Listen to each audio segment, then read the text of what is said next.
Nous avons déjà eu plusieurs topos sur l'Esprit Saint. Nous confessons une fois un nom Dieu trinitaire, Père, Fils et Saint-Esprit.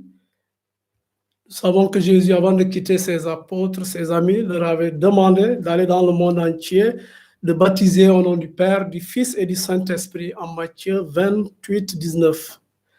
Et avec le Père Bertrand, nous avons vu qui est l'Esprit Saint, cette troisième personne de la Trinité, et nous appeler à nous familiariser davantage avec l'Esprit Saint, à nous faire amis de l'Esprit Saint.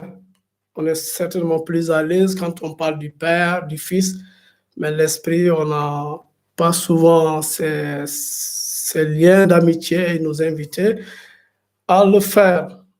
Avec le Père Luc, nous avons vu un peu la mission de l'Esprit Saint qui nous transforme. Le but de la vie chrétienne, il nous le rappelait, c'est d'acquérir l'Esprit Saint. Oui, c'est ce principe intérieur qui vivifie. Nous savons que notre Dieu est un Dieu, Père, Fils et Saint-Esprit, un Dieu un et trine. Et cette fois que l'Église professe, a toujours professé et continuera toujours à professer, puisque Dieu s'est révélé à nous comme étant Père, Fils et Saint-Esprit.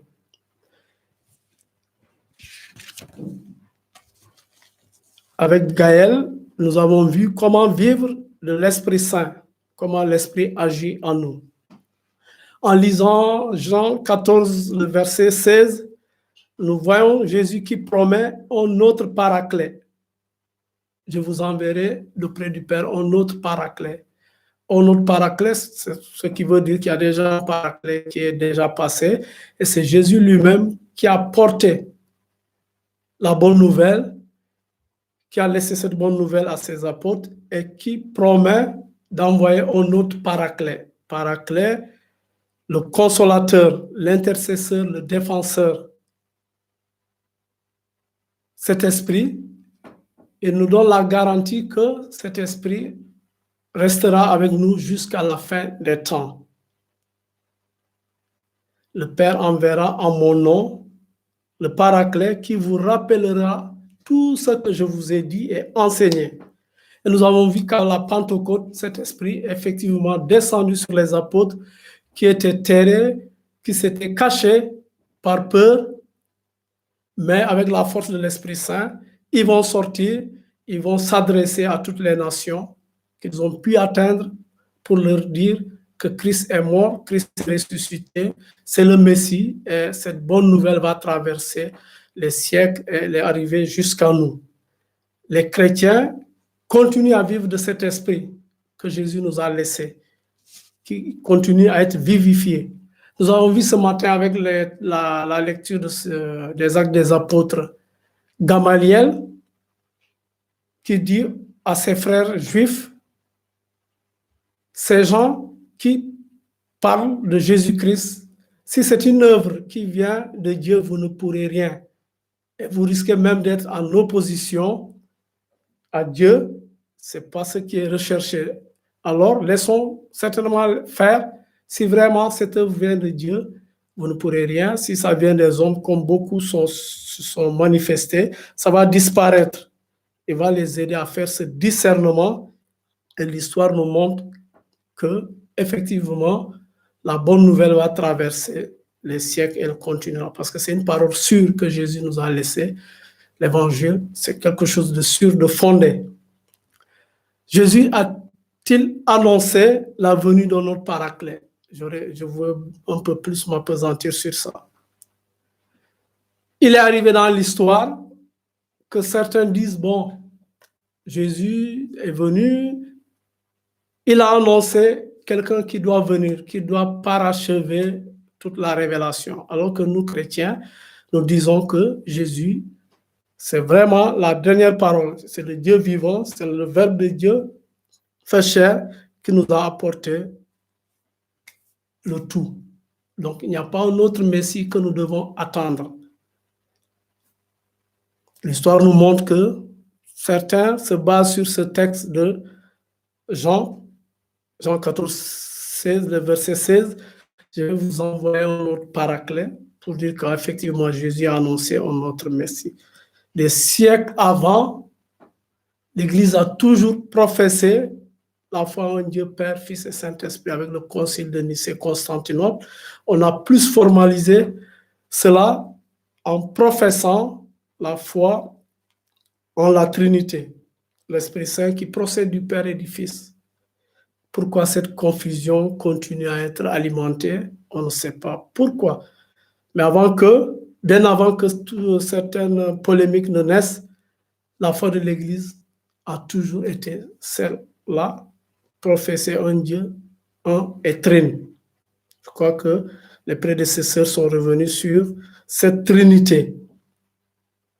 L'histoire nous montre qu'effectivement, c'est cet esprit qui continue à vivifier, qui continue à travailler dans l'Église. Et de génération en génération, l'Église poursuit sa route parce qu'elle est fondée sur le roc et les paroles de Jésus se réalisent effectivement. Parce que sans cet esprit, cette œuvre de l'évangélisation aurait certainement disparu. Mais c'est parce que Jésus nous a dit que l'Esprit va continuer la route avec nous. Il est venu nous dire la parole de Dieu, il est venu nous manifester ce Dieu amour, mais c'est l'Esprit qui va nous rappeler, qui va nous aider à nous souvenir de tout ce que lui-même a enseigné. Alors, il n'y a pas à attendre notre Messie. Le Messie, c'est Jésus. Et au cours de mes recherches, nous avons eu à un certain moment un éminent islamologue, un prêtre sénégalais, qui nous disait ceci. Il dit, quand on regarde bien quand on regarde un peu quand nos frères musulmans qu'on saluerait, je profite pour les saluer, qui disent Bismillahirrahmanirrahim. Il dit, quand on regarde bien cette formule, on retrouve la formule trinitaire. Il suffit seulement d'enlever dans le Bismillahi, il suffit de mettre Bism Ab. Et je crois que nos frères chrétiens arabes prient comme ainsi. Bism Ab. Le Ab, c'est le Abba, Abba Père. Jésus nous l'a enseigné. Bism Ab Rahman Rahim. En expliquant ceci, le Abba, facile à comprendre, Dieu le Père, Bismillah Rahman, il dit le Rahman, c'est Jésus qui est venu, qui a posé des actes concrets dans le temps, dans l'espace, qui est intervenu. Il a fait des miracles, il a sillonné la Palestine, il a fait toute sa prédication. Il est parti, il a envoyé l'Esprit Saint qui continue. Et c'est le Rahman, Rahim, le Rahim plutôt, qui continue. Et il nous disait ceci, c'est un peu comme si, pour ceux qui ont fait l'anglais, la forme ING, le présent continuous, l'action qui se poursuit dans le temps, la forme ING en anglais. L'action se poursuit. Le Père créateur, Jésus qui est venu nous parler, et l'Esprit Saint qui continue à vivifier l'Église. Et il nous disait que certaines recherches ont montré que dans le désert du Yémen, on a trouvé une oasis où on a trouvé des traces de gens qu'on baptisait Bism Ab Rahman Rahim. Donc, les chrétiens arabes de cette partie étaient baptisés au nom du Père, du Fils et du Saint-Esprit, avec la même formule. Le Abba, le Rahman, Jésus et le Rahim. Pour dire que ce n'est pas quelque chose qui est né bien après. Donc, cette polémique pour nous chrétiens, on ne va pas entrer dans une polémique, mais c'est notre conviction que Jésus n'a pas promis et les apôtres ont bel et bien reçu cet esprit à la Pentecôte. Et comme on l'a vu, cette force reçue d'en haut qui leur a permis de braver toutes les barrières qui pouvaient s'opposer à eux. Et ils sont sortis pour aller annoncer qui Jésus mort et ressuscité. Ils ont préféré obéir à Dieu, préféré être crucifié, être tué, que de renier cette foi. Alors, cet esprit, nous allons continuer à demander au Seigneur de nous envoyer encore son esprit, qu'il renouvelle la face de la terre.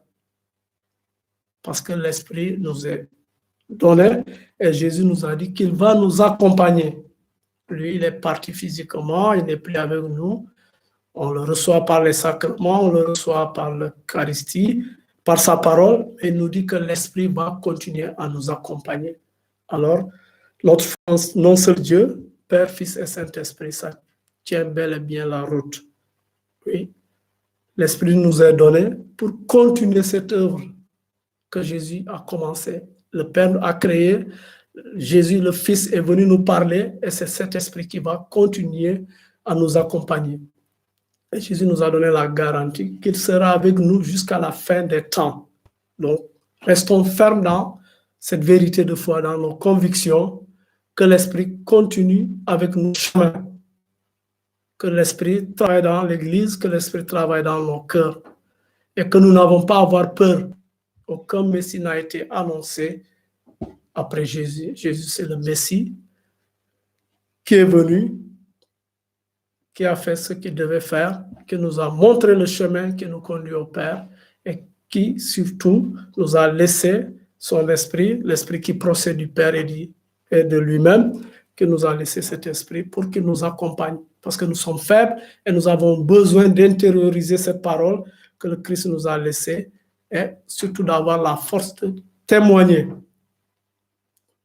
de cet amour gratuit que Dieu nous a fait en Jésus-Christ.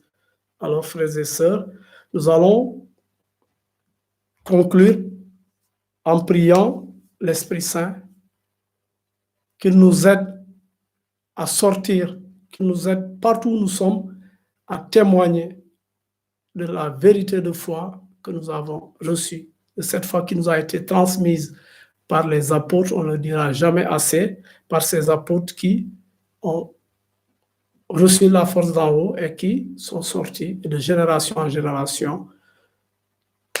La parole, l'évangile avance. N'ayons pas peur, Jésus nous l'a dit, cet esprit travaillera avec nous jusqu'à la fin des temps. Donc nous allons demander au Seigneur de nous renouveler dans son esprit, que cet esprit ne nous fasse jamais défaut et que nous acceptions aussi d'écouter, d'être à l'écoute de l'Esprit Saint, de suivre ce que l'Esprit nous inspire pour construire l'Église, pour construire cette communauté de vie, cette communauté de croyants.